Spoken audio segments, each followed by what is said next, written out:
بسم اللہ الرحمن الرحیم۔ بسم اللہ الرحمن الرحیم نحمدہ ونصلی ونسلم علی رسولہ الکریم۔ الحمدللہ ثم الحمدللہ، اللہ تعالیٰ کے فضل و کرم سے، اللہ کی توفیق سے، اللہ کی مہربانی سے دعوت تبلیغ کے نام سے جو پوری دنیا میں محنت ہو رہی ہے، اس کی برکت سے ہر شعبے کا دین اللہ کے فضل و کرم سے زندہ ہو رہا ہے، لوگوں میں شعور بیدار ہو رہا ہے، اور الحمدللہ ثم الحمدللہ برسا برس کی جو جاہلیت کی باتیں تھیں الحمدللہ وہ ختم ہو رہی ہیں، اور ان کی جگہ پر اللہ کی چاہت والی باتیں، اللہ کے پیارے حبیب صلی اللہ علیہ وسلم کی چاہت والی باتیں زندہ ہو رہی ہیں۔ ہمارا جو نکاح آسان تحریک کا شعبہ ہے، اس اعتبار سے بھی الحمدللہ ہمیں بے شمار خوشخبریاں ملتی رہتی ہیں، اور اللہ کے فضل و کرم سے شریعت جو ہے وہ عین فطرت کے مطابق ہے، مردوں کی فطرت کے مطابق، عورتوں کی فطرت کے مطابق، بچوں کی فطرت کے مطابق، اور جو ہے ہر عمر ہر طبقے کی فطرت کے عین مطابق اللہ کے فضل و کرم سے اللہ نے بہت پیارا دین عطا فرمایا۔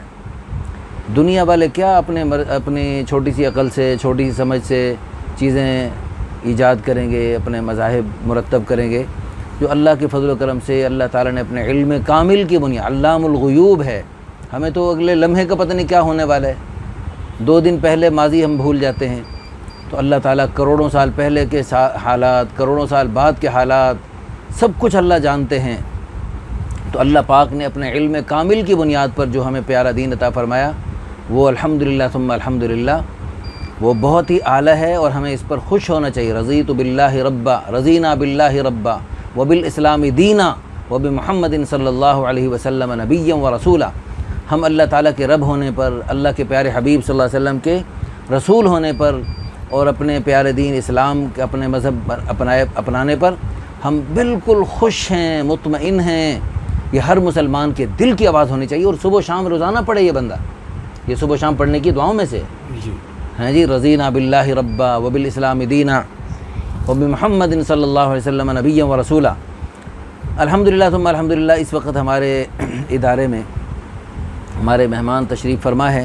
اللہ تعالیٰ کے فضل و کرم سے دنیا کے مختلف ممالک میں، وہ اپنے پاکستان کے کونے کونے میں اللہ پاک نے ان سے دین کا بڑا کام لیا، اور عجیب و غریب ان کی خوبصورت کارگزاریاں اور ان کی ایمان افروز باتیں ہیں ماشاءاللہ۔ تو اللہ تعالیٰ ان حضرات کی ہمارے ادارے میں آمد کو اللہ تعالیٰ باعث خیر و برکت بنائے، اور اللہ پاک ان کو جزائے خیر عطا فرمائے۔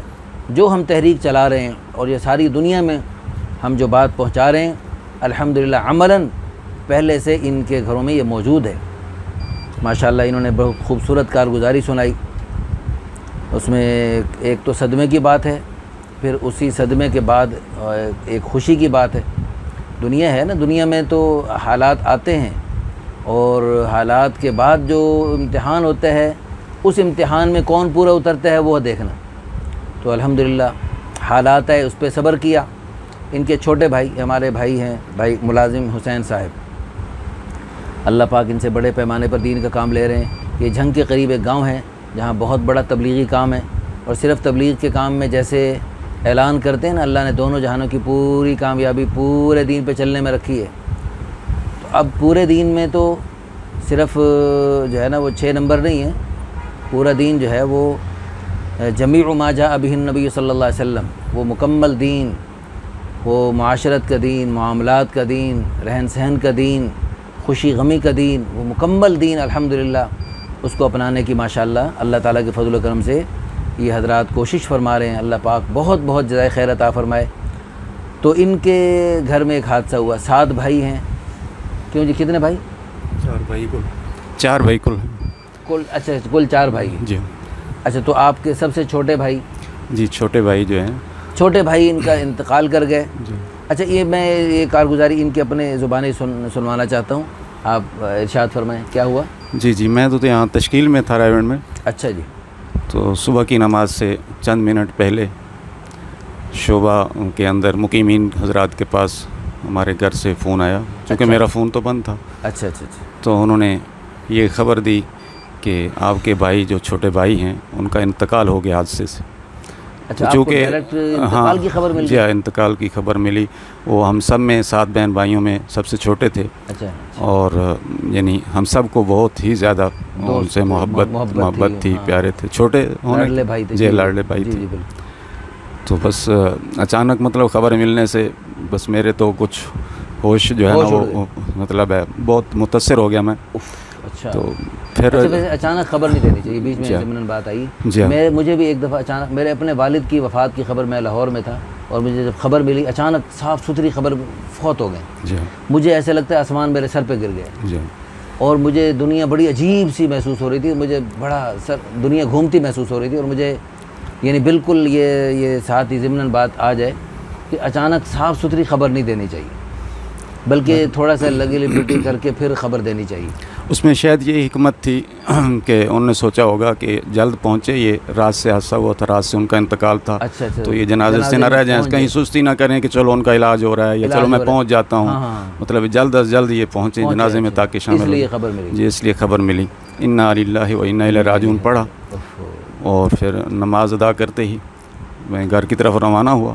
چھٹی مل گئی؟ جی چھٹی مولانا رحمان صاحب نے شفقت فرمائی. جی خصوصی وہ نماز کے لیے ابھی جانے والے ہی تھے, 2-4 منٹ باقی تھے, ہم پہنچے. تو انہوں نے یہی نصیحت کی کہ دیکھو وہاں بھی سارے لوگوں کو یہ دعوت دو کہ ہم سارے کام نہ جائیں حضرت رسول کریم صلی اللہ علیہ وسلم کی سنت کے مطابق کریں. یہ پیغام وہاں والے سب کو بھی دے دو. بس یہ آخری بات انہوں نے مجھے کی اور میں ٹھیک ہے چلے جاؤ, اجازت ہے. تو الحمدللہ پھر مجھے گاڑی میں بھی بٹھا کے اور گاڑی والوں کو کرایہ بھی انہوں نے دیا, مطلب ساتھیوں نے. جی ہاں. تو پھر میں وہاں پہنچ گیا الحمدللہ. تقریباً اسپیشل کار نہیں, یہاں سے تو بس جا رہی تھی اس وقت, صبح کے بعد نا, صبح کی نماز کے بعد بس جاتی ہے, ہاں جاتی ہے یہاں سے. تو اس میں سیٹ مل گئی ماشاءاللہ. تو لیکن وہاں گھر والوں نے پھر فیصل آباد گاڑی بھیجی ہوئی تھی, کار بھیجی ہوئی تھی آپ کے لیے. جی ہاں. تو فیصل آباد سے پھر میں اس کار میں بیٹھا. تو جنازے سے تقریباً آدھا گھنٹہ 1.5 گھنٹہ پہلے پہنچ گئے. جی الحمدللہ جنازے میں شرکت ہو گئی. بہرحال یہ حادثہ ہوا, اس حادثے سے کیا کیا حالات آئے وہ تو جیسے ہوتا ہے تقریباً جن کو ایسے حادثات آئے ہیں تو ان کو تو پتہ ہے کہ کیسے پھر گھروں کے اندر کیا کیا معاملات ہوتے ہیں. تو 1 بیوہ اور 4 بچے, تو اس سے یعنی بڑا مسئلہ ہمارے لیے بھائی کے چلے جانے کے صدمے کے ساتھ اب بچوں کو سنبھالنا اور بیوہ کو سنبھالنے کا تھا. تو اس میں پھر جیسے رشتہ دار ہیں مختلف قسم کی باتیں ہوتی رہیں, رائے ہوتی رہیں, واقعات ہوتے رہے. تو بہرحال ایسے اللہ تعالی نے مقدر میں لکھا تھا کہ میرا پہلے بھی ایک چچا زاد بھائی فوت ہوئے تھے جب میری عمر چھوٹی تھی. پھر میں بالغ ہو گیا تو ہمارے قریبی رشتہ داروں میں اور کوئی بالغ لڑکا نہیں تھا. اس وقت تک وہ میری جو چچا زاد تھی بیوہ وہ بیٹھی رہیں. جب میں بالغ ہوا اور پڑھائی سے فارغ ہوا تو میں نے یہ تحریک چلائی کہ بھئی ان کا نکاح ہونا چاہیے, لیکن کہیں اور ترتیب نہ بنی. تو پھر میں نے الحمدللہ, وہ 13 سال مجھ سے بڑی تھی. اچھا. تو میں نے ان سے نکاح کیا. بچے 2 بچے بھی تھے ان کے الحمدللہ, وہ بڑے بچے ہیں. آپ کا جماعت میں وقت لگ چکا تھا؟ جی اس وقت بھی میرا وقت جماعت میں لگ چکا تھا الحمدللہ. جماعت میں وقت لگنے سے ہی یہ ذہن بنا, آپ صلی اللہ علیہ وسلم کی سنت کا شوق پیدا ہوا کہ آپ صلی اللہ علیہ وسلم نے بیواؤں سے شادی کی تھی. جی اور یہ بھی جب ہم نے واقعہ سنا کہ حضور صلی اللہ علیہ وسلم کی عمر مبارک اس وقت 24-25 سال کی تھی اور خدیجہ رضی اللہ تعالیٰ کی 40 سال کی تھی. تو یہ سیم سا تھا. تو مجھے بھی ہوا کہ اللہ کے رسول علیہ السلام کی یہ سنت زندہ ہونے کا بہت اچھا میرے پاس موقع ہے. جی ہاں. تو میں نے یہ سنت الحمدللہ سنت سمجھ کر ہی, بغیر کسی یعنی میرے اوپر اس وقت کوئی ایسے جوانی کے شوق اور شہوتوں کے غلبے یہ واقعات نہیں تھے. میں نے صرف سنت کے شوق میں یعنی باقی فطری شوقوں میں زیادہ یہ شوق تھا, وہ مجھے سنت کا ہی شوق تھا. تو اس لیے میں نے یہ شادی کی تھی. الحمدللہ ان کے ساتھ میری اچھی زندگی گزرتی رہی ہے, اب بھی حیات ہیں. اور ان سے میرے جو ہے نا ایک بیٹی اور ایک بیٹا پیدا ہوئے ہیں. اچھا. جی ہاں. آگے الحمدللہ بیٹی کی شادی کر دی ہے. پہلی والی بیٹی؟ جی ہاں. پہلی والی بیٹی کی شادی؟ جی ہاں جی ہاں پہلی والی. اور انشاءاللہ بیٹے کی بھی جو ہی ہوگی ترتیب کر دیں گے. تو بھی اب یہ جو مسئلہ تھا یہ اب اس میں کہ وہ پہلے والی بیوی کیا کہے گی اور رشتہ دار اور کیا کہیں گے اور یہ مانے گی یا نہیں مانے گی, کیا صورتحال ہوگی. تو بہرحال اس میں پہلے تو آپ بتا رہے تھے نا کہ آپ نے پہلے کوشش کی ان بیوہ بھابھی کی شادی, یعنی وہ اصل میں یہ تھا کہ میرا جو سالہ ہے اور میرے چچا زاد بھی ہے وہ. اچھا. تو ان کی اولاد نہیں تھی, بہت سارے سالوں سے ان کی شادی. تو میرا یہ خیال تھا کہ میں اپنی اس بیوہ بھابھی کی شادی ان سے کرا دوں تاکہ ان کی اولاد ہو جائے اور یہ اپنی خوشی کی زندگی بسر کریں. یہ پہلے بھی میری بھابھی جو ہے بیوہ ہوئی ہیں, ان کی اولاد تھی. تو ہمیں یہی تھا کہ چونکہ پہلی ان کی بیوی سے اولادیں نہیں ہو رہی تو شاید وہ بیوی میں کوئی ایسی مسئلہ ہے تو ان سے ہو جائے. لیکن وہ پھر ان کی طبیعت میں نہیں آئی. ہاں, تو میرے والدین نے مجھے کہا کہ بھئی ٹھیک ہے آپ شادی کر لو. تو پھر میں نے الحمدللہ یہی سنت سمجھ کر الحمدللہ, یہ 13 سال مجھ سے چھوٹی ہیں. اچھا. تو جی الحمدللہ 13 سال بڑی, جی ہاں, یہ دوسری 13 سال چھوٹی ہیں. جی ہاں, اور الحمدللہ پھر اس کے بعد ہماری شادی ہو گئی ہے. یہ بچے مجھے پہلے بھی بہت پیارے تھے, چھوٹے بھائی کے بچے تھے اور مجھے بڑا بھائی کہتے تھے. اور اب جب شادی ہو گئی ہے اب بھی مجھے یہ نہیں لگتا کہ یہ میرے بھائی کے بچے ہیں, مجھے ایسے ہی لگتا ہے میرے بچے ہیں اور وہ مجھے ابو ہی کہتے ہیں.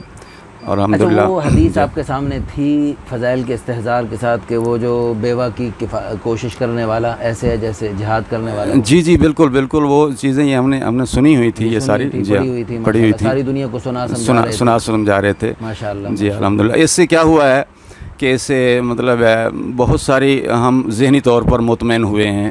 ہاں, ہمارا پورا خاندان ذہنی طور پر مطمئن ہوا ہے اور آپس میں پورے خاندان کے جوڑ کی کیفیت بنی ہے الحمدللہ. جی ہاں, اگر ایسے نہ ہوتا تو یعنی وہ میری جو اس وقت بیوی ہے میرے بھائی کی بیوہ چھوڑی ہوئی بیوی, وہ اگر کہیں اور ہم شادی کر دیتے تو ہم وہ بچے چھوٹے تھے, وہ بچے بھی ان کے ساتھ جاتے, ہاں پتہ نہیں وہ وہاں کیسے رہتے اور ہم ان کے لیے بے چین کتنے رہتے اور پھر ان کے پاس ہمارا آنا جانا کیسے ہوتا اور کیا صورتحال ہوتی.